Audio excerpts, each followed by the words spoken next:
some people will want the cultural things, the orchestras, the operas, the theatres, but other people will want sports to participate in, and many people, many schools have football teams, and people go water skiing and climbing, but many people just want to watch good football. And there will always be a place for good football in Glasgow, and we reckon that in Glasgow there is more good football than any other city in Europe, never mind Great Britain.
It's a match between Rangers and Celtic, and they're, as you say, the two big clubs. I think the Rangers and Celtic are two big clubs because they think big. Both of them have always thought big. Many people in football indicate that Rangers and Celtic are big because they get big crowds. No. Rangers and Celtic are big because Rangers Club and Celtic Club both think big. The legislators think big. I like to think I think big. I hope my players think big. That's the way we're schooled, that's the way we've always been brought up, because we think big, we live it big. And there's the final picture of John Gregg with the European Cup Winners' Cup. We've got two top clubs. I don't think there's any country in the world could say that they would dare put on two European Cup ties on one night, as Glasgow did. Last year, we had 150,000 people watch Celtic play Euspes Doza and Rangers play a Spanish team as well on the one night. You wouldn't find this in Rome, you wouldn't find it in Milan, you wouldn't find it in Barcelona, you wouldn't find it in Madrid, you wouldn't find it in any of the German top cities. And not only that, in recent years, Glasgow has held both the European Cup and the European Cup Winners' Cup. There are not many countries outside Holland could boast of that. Glasgow has a stadium capacity of over 40% of the total population of this city. This shows and demonstrates the total commitment of the population of Glasgow towards football well-being. Basically, big is a very vital word as far as the Rangers are concerned. It has been over the years, and it was rather a different make-up, and always have been, than the Celtic or the Hibs or Aberdeen or any of the other good Scottish clubs through the years. Celtic Football Club was formed originally as a charitable organisation to raise money for the impoverished Irish immigrants who came to Scotland as they went to America and other places during the Hungry 40s when the potato crop failed. They were the second-class citizens of Glasgow, and they needed charity. They needed to help themselves.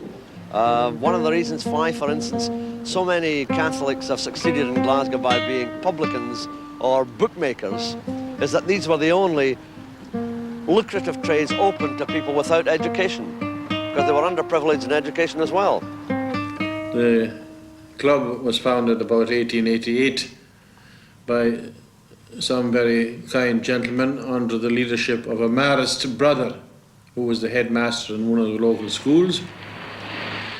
The purpose of the club, as formulated at that time, was to provide free meals for the necessitous children of the East End, as it was a period of very great hardship indeed.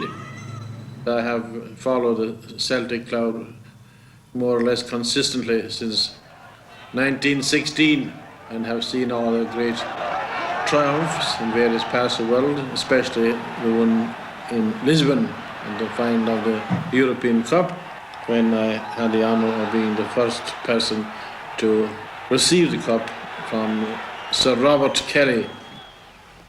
Rangers mean to Glasgow like the Labour Party means to Glasgow, like the Conservative Party means to Glasgow, like the Protestants mean to Glasgow, like the Catholics mean to Glasgow, like the rich means to Glasgow, and like the poor. We are a very vital and a very alive part of Glasgow. Glasgow Rangers, the people eat and sleep Glasgow Rangers. Supporters go home on a Saturday night if the Rangers lose, they give their wife a bashing about. It's more than just a focal point to hang their sporting instincts on. It's part of their life. They grow up with it.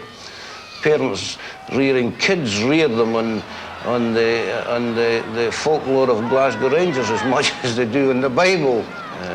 The people of Glasgow mean a tremendous lot to Glasgow Rangers.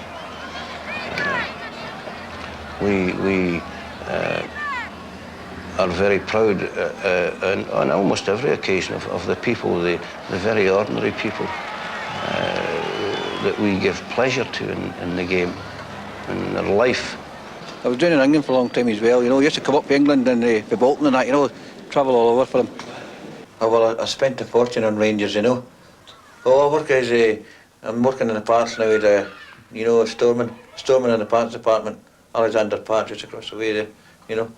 I like my job as well, but I don't work overtime. They keep asking me to work overtime, but I don't, because I like to go to the matches. I like to go to all the matches I can, you know. And the most important thing is I wanted now, so is to get my footy took on the Ibrox, but with the team, you know. With the whole team, plus the managers, you know. That's what I would like to get, you know.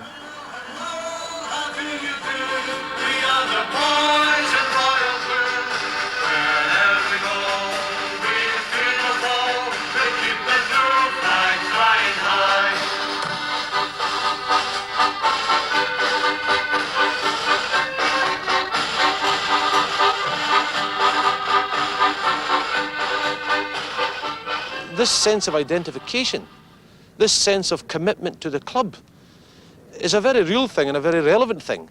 They've got a greater sense of identification, I would suggest, than sometimes the people have who buy into a club, who may be the biggest shareholders of a club. And for many Scots working people, the game is not only the 90 minutes, it's meeting their friends before the game. It's going up in a club bus, a supporters bus, in being there in the game, a collective sense of identity. When the game's finished, to go back again and to have a pint of beer and talk about the game. In other words, the game's relived over discussions at your work. And it's a very real, one could almost say vital part of social life in the 1970s in Scotland, and I think elsewhere.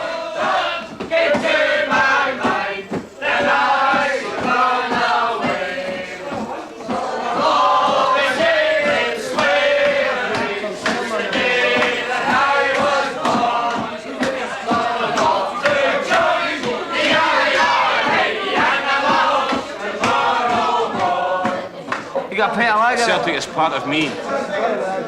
I'm not just part of Celtic. Celtic are part of me. We've got to work and talk about the game. After the game on Saturday, we discuss it. On Monday we discuss it. Tuesday we discuss it. When the magazine comes out on Wednesday, we discuss it. Right up to the following Saturday, another game. And after the game, we discuss it again. It just goes on week after week after week. The whole of this season, League Cup, League, Scottish Cup, European Cup, you name it, we discuss it. It's just football, football all the time. There's nothing different, nothing more. It's just Celtic. Celtic is us, and we are Celtic. That's Celtic in a nutshell. We are Celtic. It's not Celtic that makes us. We are the people that make Celtic. I don't think that's enough for a fully satisfying human life. It's more an indictment of society that there is this reliance in football to give people a sense of identity. It's not a bad thing, it's a good thing, but certainly it seems to me a bit of a hallmark of a society which has proven itself inadequate in terms of giving people a sense of belonging and a sense of identification. I think that it's asking far too much of football to expect it to play this all-embracing social role. And I'm saying that as someone that loves the game, and so do the great majority of my fellow Scots. Well, we have certain problems just now. When a city is rebuilding itself on a massive scale, as we are rebuilding in Glasgow, then it looks untidy.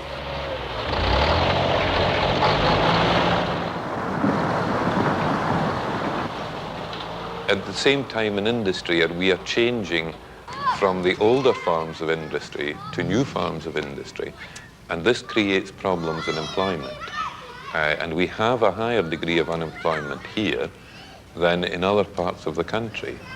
And part of my work as Lord Provost is to encourage new industry to come in and settle in Glasgow and to have further developments of employment. There is no sense of identification with institutions, with organisations. The sort of setup of modern industry certainly creates the attitude of mind on the part of the worker that he cannot identify himself with his place of work. I mean, he owns nothing in that place of work, not a brick. It's owned by shareholders whom he's never seen. The fate of his company can be determined in a boardroom the other side of the world if he's employed by some multinational concern. I mean, that's at work. And then in life, the modern day planners seem to be soulless. They design towns almost as if they were dormitories, where you come from your work and you go to sleep at night. They develop town centres which are not town centres at all, but commercial shopping centres. And when the shops close, it's then an asphalt concrete jungle, like a cemetery that remains dead until the shops open the next day or when the weekend's over. And so you could go through various aspects of life, and there's not many opportunities open for a person to identify. Now, I think this is where football comes in. And we Glasgow and Rangers are completely synonymous. But we're a wider scope than that because we have fans and supporters from all over the country, all over the world. We feel we're a worldwide organisation. Indeed, when we had our centenary, we had people coming from Canada and from Australia, and we had a fascinating night that was full of nostalgia. We had invited over 230 old Rangers players. The oldest of whom had been a goalkeeper for us in 1902 and was 97 years of age. It was quite fascinating to think that football took us back over these old eras, and an old fella like that was still as lively and fresh and still a great love for the game of football. We're very proud to be 100 years old. Indeed, we're very proud of the fact that Glasgow Rangers Football Club was in motion before there was any football in Europe, any organised football in Europe. I don't think that we in the present day have done as much for Celtic as our predecessors have done for the club. because the club had to overcome prejudices outside football to try and get itself established. It's been easier for us than it has been for these people. They were in an era when it was a great thing to be playing for Celtic. It was a great thing even to have a job. The Catholics were immigrants. They were poor, they were uneducated. They came here to escape from the death that had struck Ireland when the potato famine came in the 40s and other famines came later on. The British government, by brilliant fiscal operations, managed to reduce the population of Ireland by about 2/3, some by death, others by immigration. When the Irish came here, they represented to the indigenous Protestant population here in Govan, in the shipbuilding area of the Clyde. These Irishmen represented the kind of threat to the local Protestants that the Puerto Ricans represent to poor white trash in New York. The lower classes, the proles of Glasgow, who were being exploited and underemployed and underpaid, saw the Catholics, the Irish, as the most terrible threat to their standards of living. These people who came over to dig the canals and build the railways and later on the hydroelectric schemes were people who would work for less money than they would. Instead of realizing they had this in common, that they were all working class people whose interests were the same, they saw the incomers as a threat and they hated them accordingly. They called them Fenians. We've always felt that we were number one, and we've tried to live up to that all through 100 years. I think that the people who were in charge of the legislation of this club were proud people in themselves who liked to think that they were better than the next man or the next other club who was coming up at their back. They always tried to be one step ahead in everything they did. I think basically it was started at that time as a diversion and purely as a sport. It's gone beyond sporting instincts now. It's all top clubs like Glasgow Rangers and the big clubs throughout Europe. They're run as business organisations. Well, the Rangers Football Club is a public company, is a limited company. You've got to buy shares, become a shareholder. Any member of the public can buy shares in the Rangers Football Club. You can buy them in the stock exchange through a stockbroker. We founded for charity, and charity is still very much in our mind. But as we are now living in a welfare state, the conditions that existed in 1887, 1888 are no longer true today, so that our projection of charity is on a much larger sphere today than it was in those days. Whereas in those days, all the charities were local because the need was local. It was a great need locally at that time. Today, the need, unfortunately, is worldwide, such as Oxfam, UNICEF, so that although we do give to local charities, we also do give today on a world scale. We have big business within Glasgow Rangers, like the weekly pools we have, but nothing has ever been allowed to overshadow the basic principle of playing the game and interesting the public who want to see Glasgow Rangers play football.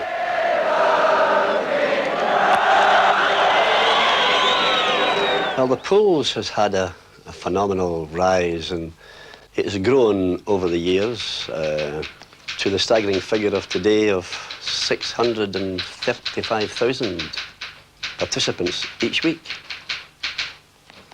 paying for their ticket in the pools.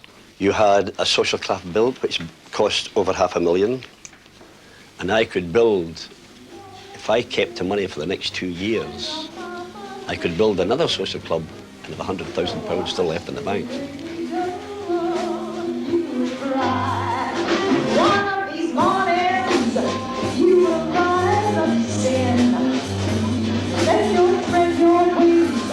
The demand for the social club is extraordinary. So much so that we've limited it to 20,000 members, and that's the membership to date. And there are more people wanting in the waiting list than there are members.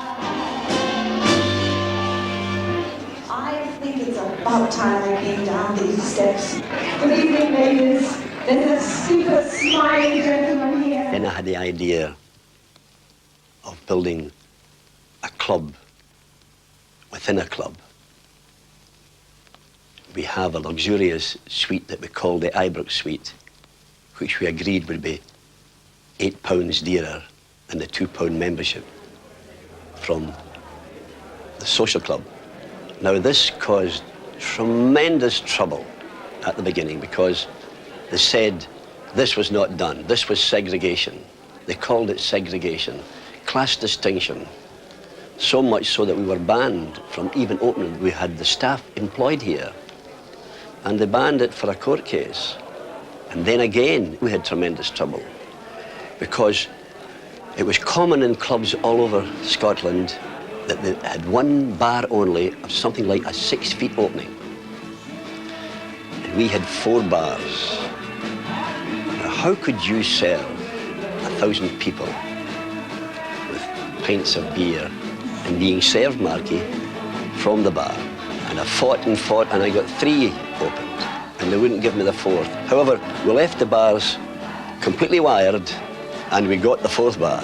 And now we can supply this amount of beer and wine and whiskey without any trouble at all.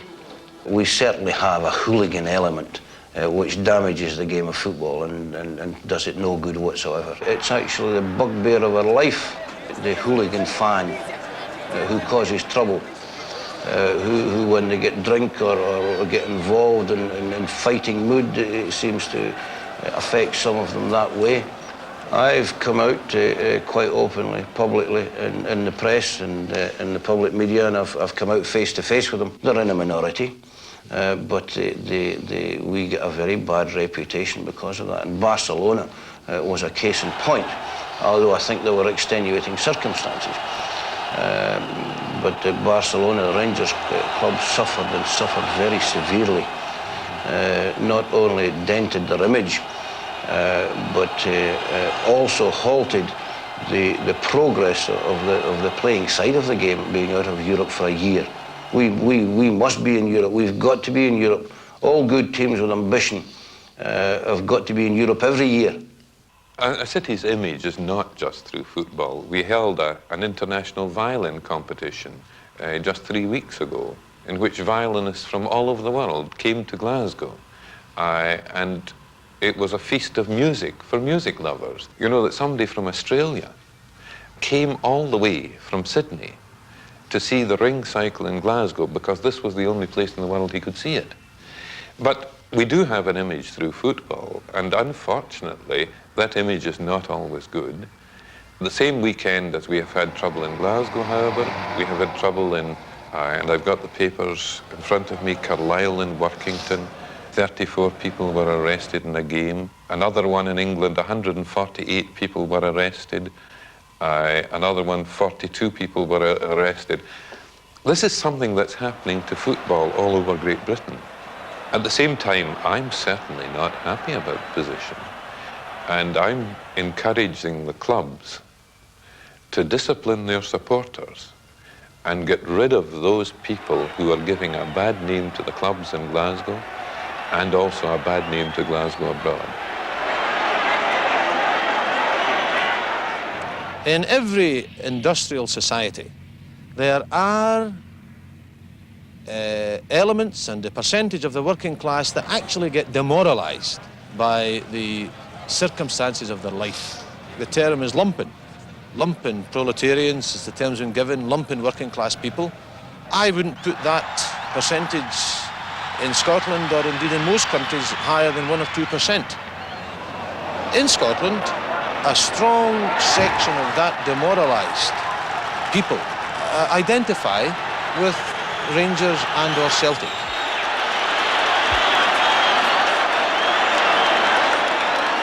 If Rangers and Celtic didn't exist, something else would have to be invented that would be an object around which these elements would polarize. Nobody speaking about Celtic and Rangers should avoid the question of religion. The Rangers Football Club is not actually a Protestant football club, it's an anti-Catholic football club. Celtic, for instance, although it started as a Catholic charitable organisation, was not particularly religious. It was Irish. It was a national organisation rather than a religious organisation. And they have no religious scruples. I mean, there are many Protestants have played for a Celtic football club, but never a Catholic ever played for Rangers. And strangely enough, one of the worst games was always Glasgow Rangers and Glasgow Celtic. It's a small war, and from one end of the ground they snarl at the other end of the ground, where they segregate and they snarl at each other. And it certainly gives the background details of warring communities.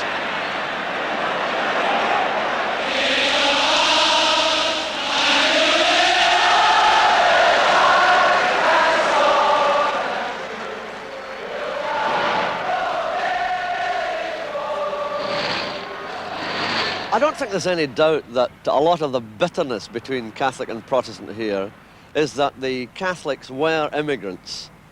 The savagery, however, that surrounds the feelings of the fans of these clubs is genuinely a historical myth.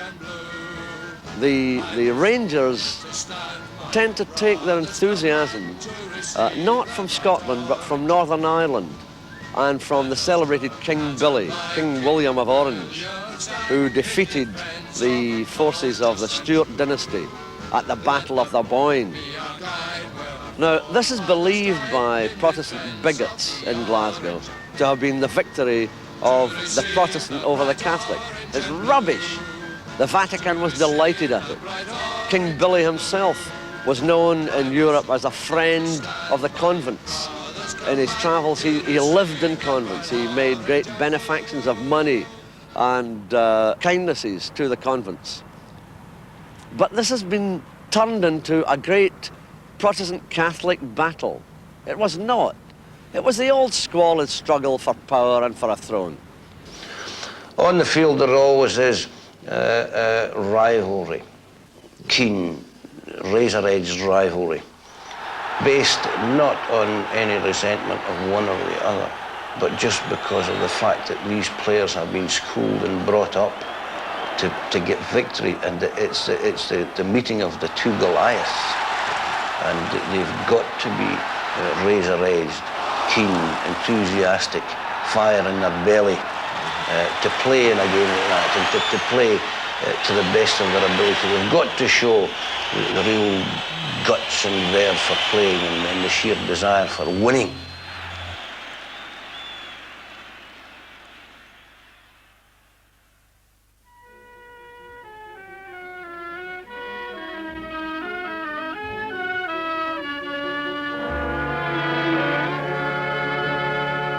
Here are the teams, Glasgow Rangers and Dark Shirts, playing on their own ground. John Thompson, Scottish international goalkeeper, is among the Celtic team who play in striped shirts.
In Glasgow today, the battle is not between a team and a team. It's between the prods and the papes. And Rangers Football Club is dedicated to the cause of anti-popery. believing, like the bigots in Northern Ireland, that the Pope is the Antichrist, the Scarlet Woman of Rome.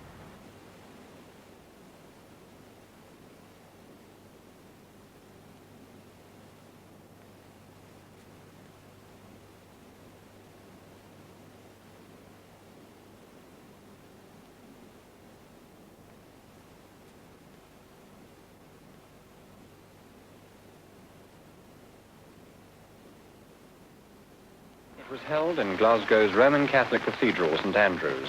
The Lord Provost, Sir Donald Liddell, represented the city of Glasgow, and the congregation was made up of many denominations from all walks of life, including some relatives of the 66 who died in the disaster. Celtic's manager, Jock Stein, was there with members of his team. So were players and officials from the Rangers club.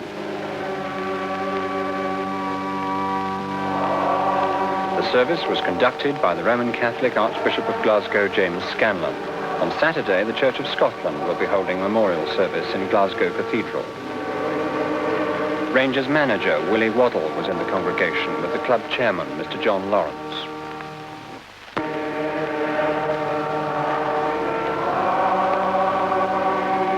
Although the service inevitably was Roman Catholic in its form, it was a moving and impressive occasion when Glasgow's strong Protestant and Catholic communities remembered together, a gathering of the two religious groups who normally tend to split in their traditional support of the two teams playing in Saturday's match of disaster.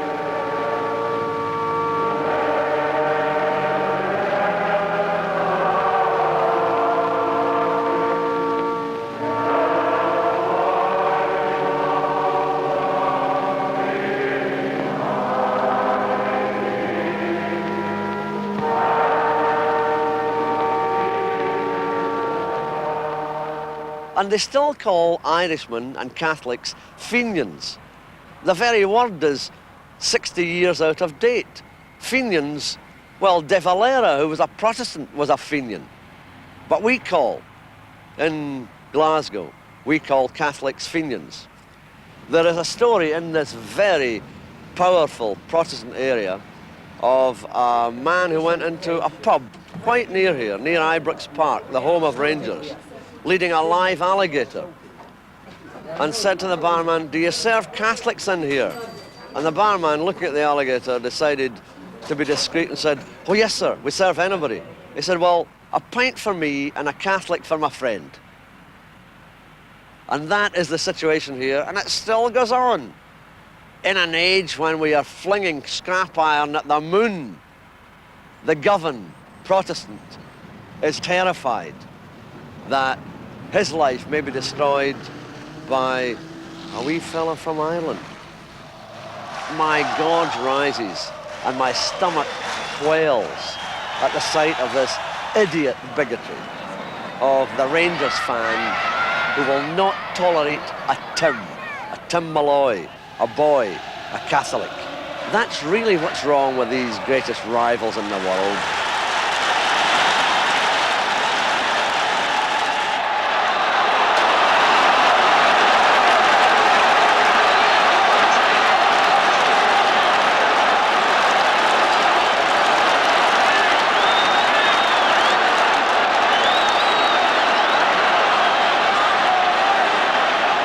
They are fighting a battle that was over long ago, and even when it was there, was not the battle they thought it was.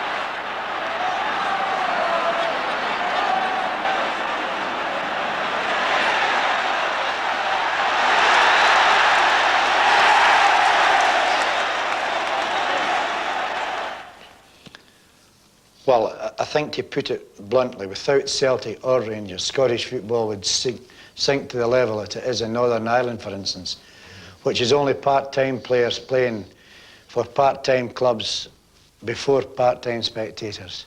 I think that Celtic and Rangers are really the image of Scottish football. We are the people who can draw the crowds to our games. We are the people who people want to come and see. Without Celtic or Rangers, there's lots of people think it would be a better league without them. But without the players of these two clubs, Scottish football would be nothing. Football is still a game. You may have your favourite team, whether it be Celtic, be it Rangers, but we like to think that whoever we play, we are a football team, nothing more. We are a football team who play anyone, from anywhere, from any walk of life, from any religion, from any creed. That is Celtic Football Club. I hope the tradition never changes in this club. It's maybe an old-fashioned way of looking at things, but I think I'm a wee bit old-fashioned. Be quiet. I'll phone you back. Where was I?